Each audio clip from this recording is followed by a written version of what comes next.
ہر کل شاہ روم نے اس کے پاس قریش کے قافلے میں ایک آدمی بلانے کو بھیجا، اور اس وقت یہ لوگ تجارت کے لیے ملک شام گئے ہوئے تھے، اور یہ وہ زمانہ تھا جب رسول اللہ صلی اللہ علیہ وسلم نے قریش اور ابو سفیان سے ایک وقتی عہد کیا ہوا تھا۔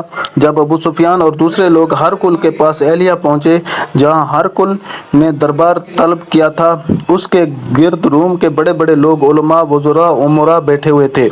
ہرقل نے ان کو اور اپنے ترجمان کو بلوایا، پھر ان سے پوچھا کہ تم میں سے کون شخص مدعی رسالت کا زیادہ قریبی عزیز ہے؟ ابو سفیان کہتے ہیں کہ میں بول اٹھا کہ میں اس کا سب سے زیادہ قریبی رشتہ دار ہوں۔ یہ سن کر ہرقل نے حکم دیا کہ اس کو ابو سفیان کو میرے قریب لا کر بٹھاؤ اور اس کے ساتھیوں کو اس کی پیٹھ کے پیچھے بٹھا دو۔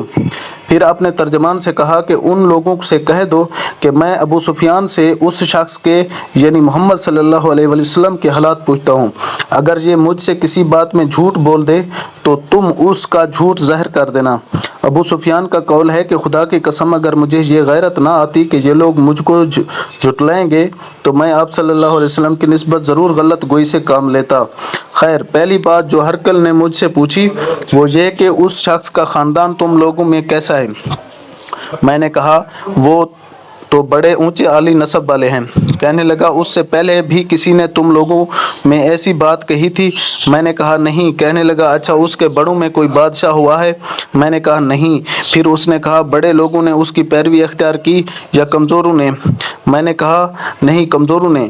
پھر کہنے لگا اس کے تابعدار روز بڑھتے جاتے ہیں یا کوئی ساتھی پھر بھی جاتا ہے؟ میں نے کہا نہیں۔ کہنے لگا کیا آپ نے اس دعوے نبوت سے پہلے کبھی کسی بھی موقع پر اس نے جھوٹ بولا ہے؟ میں نے کہا نہیں۔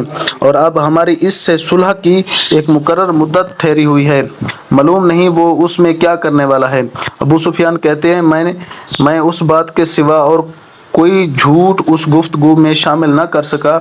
ہرقل نے کہا کیا تمہاری اس سے کبھی لڑائی بھی ہوتی ہے؟ ہم نے کہا ہاں۔ بولا پھر تمہاری اور اس کی جنگ کا کیا حال ہوتا ہے؟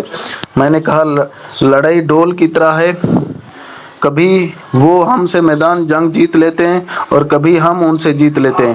ہرقل نے پوچھا وہ تمہیں کس بات کا حکم دیتا ہے؟ میں نے کہا وہ کہتا ہے کہ صرف ایک اللہ ہی کی عبادت کرو، اس کا کسی کو شریک نہ بناؤ اور اپنے باپ دادا کی شرک کی باتیں چھوڑ دو، اور ہمیں نماز پڑھنے، سچ بولنے، پرہیزگاری اور صلہ رحمی کا حکم دیتا ہے۔ یہ سب سن کر پھر ہرقل نے اپنے ترجمان سے کہا کہ ابو سفیان سے کہہ دے کہ میں نے تم سے اس کا نسب پوچھا تو تم نے کہا کہ وہ ہم میں عالی نسب ہیں، اور پیغمبر اپنی قوم میں عالی نسب ہی بھیجے جایا کرتے ہیں۔ میں نے تم سے پوچھا کہ دعوت نبوت کی یہ بات تمہارے اندر اس سے پہلے کسی اور نے بھی کہی تھی؟ تو تم نے جواب دیا کہ نہیں۔ تب میں نے اپنے دل میں کہا کہ اگر یہ بات اس سے پہلے کسی نے کہی ہوتی تو میں سمجھتا کہ اس شخص نے بھی اس بات کی تقلید کی ہے جو پہلے کہی جا چکی ہے۔ میں نے تم سے پوچھا کہ اس کے بڑوں میں کوئی بادشاہ بھی گزرا ہے؟ تم نے کہا نہیں۔ تو میں نے اب دل میں کہا کہ ان کے بزرگوں میں کوئی بادشاہ ہوا ہوگا تو کہہ دوں گا کہ وہ شخص اس بہانہ سے اپنے آباء و اجداد کی بادشاہ اور ان کا ملک دوبارہ حاصل کرنا چاہتا ہے۔ اور میں نے تم سے پوچھا کہ اس بات کے کہنے یعنی پیغمبری کا دعویٰ کرنے سے پہلے تم نے کبھی اس کو دروغ گوئی کا الزام لگایا ہے؟ تم نے کہا کہ نہیں۔ تو میں نے سمجھ لیا کہ جو شخص آدمیوں کے ساتھ دروغ گوئی سے بچے وہ اللہ کے بارے میں کیسے جھوٹی بات کہہ سکتا ہے۔ اور میں نے تم سے پوچھا کہ بڑے لوگ اس کے پیرو ہوتے ہیں یا کمزور آدمی؟ تم نے کہا کمزوروں نے اس کی اتباع کی ہے، تو دراصل یہی لوگ پیغمبروں کے متبعین ہوتے ہیں۔ اور میں نے تم سے پوچھا کہ اس کے ساتھی بڑھ رہے ہیں یا کم ہو رہے ہیں؟ تم نے کہا کہ وہ بڑھ رہے ہیں، اور ایمان کی کفایت یہی ہوتی ہے حتیٰ کہ وہ کامل ہو جاتا ہے۔ اور میں نے تم سے پوچھا کہ آیا کوئی شخص اس کے دین سے ناخوش ہو کر مرتد بھی ہو جاتا ہے؟ تم نے کہا نہیں۔ تو ایمان کی خاصیت بھی یہی ہے جن کے دلوں میں اس کی مسرت رچ بس جائے وہ اس سے لوٹا نہیں کرتے۔ اور میں نے تم سے پوچھا کہ آیا وہ کبھی عہد شکنی کرتے ہیں؟ تم نے کہا نہیں۔ پیغمبروں کا یہی حال ہوتا ہے کہ وہ عہد کی خلاف ورزی نہیں کرتے۔ اور میں نے تم سے کہا کہ وہ تم سے کس چیز کے لیے کہتے ہیں؟ تم نے کہا کہ وہ ہمیں حکم دیتے ہیں کہ اللہ کی عبادت کرو، اس کے ساتھ کسی کو شریک نہ ٹھہراؤ۔ اور تمہیں بتوں کی پرستش سے روکتے ہیں، سچ بولنے اور پرہیزگاری کا حکم دیتے ہیں۔ لہذا اگر یہ باتیں جو تم کہہ رہے ہو سچ ہیں تو ان قریب وہ اس جگہ کا مالک ہو جائے گا کہ جہاں میرے یہ دونوں پاؤں ہیں۔ مجھے معلوم ہوتا ہے کہ وہ پیغمبر آنے والا ہے، مگر مجھے یہ معلوم نہیں تھا کہ وہ تمہارے اندر ہوگا۔ اگر میں جانتا کہ اس تک پہنچ سکوں گا تو اس سے ملنے کے لیے ہر تکلیف گوارا کرتا۔ اگر میں اس کے پاس ہوتا تو اس کے پاؤں دھوتا۔ ہر کل نے رسول اللہ صلی اللہ علیہ وسلم کا وہ خط منگایا جو آپ نے دہیہ کلبی رضی اللہ عنہا کے ذریعہ حاکم بصرہ کے پاس بھیجا تھا، اور اس نے وہ ہرکل کے ذریعہ بھیج دیا تھا۔ پھر اس کو پڑھا تو اس میں لکھا تھا، اللہ کے نام کے ساتھ جو نہایت مہربان اور رحم والا ہے۔ اللہ کے بندے اور اس کے پیغمبر محمد صلی اللہ علیہ وسلم کی طرف سے یہ خط ہے شاہ روم کے لیے۔ اس شخص پر سلام ہو جو ہدایت کی پیروی کرے۔ اس کے بعد آپ کے سامنے دعوت اسلام پیش کرتا ہوں۔ اگر آپ اسلام لے آئیں گے تو دین و دنیا میں سلامتی نصیب ہوگی، اللہ آپ کو دوہرا ثواب دے گا، اور اگر آپ میری دعوت سے روگردانی کریں گے تو آپ کی رعایا کا گناہ بھی آپ ہی پر ہوگا۔ اور اہل کتاب، ایک ایسی بات پر آ جاؤ جو ہمارے اور تمہارے درمیان یکساں ہے، وہ یہ ہے کہ ہم اللہ کے سوا کسی کی عبادت نہ کریں اور کسی کو اس کا شریک نہ ٹھہرائیں، اور نہ ہم اس میں کوئی کسی کو خدا کے سوا اپنا رب بنائیں۔ پھر اگر وہ اہل کتاب اس بات سے منہ پھیر لیں تو مسلمانوں، تم ان سے کہہ دو کہ تم مانو یا نہ مانو، ہم تو ایک ہی خدا کی اطاعت گزار ہیں۔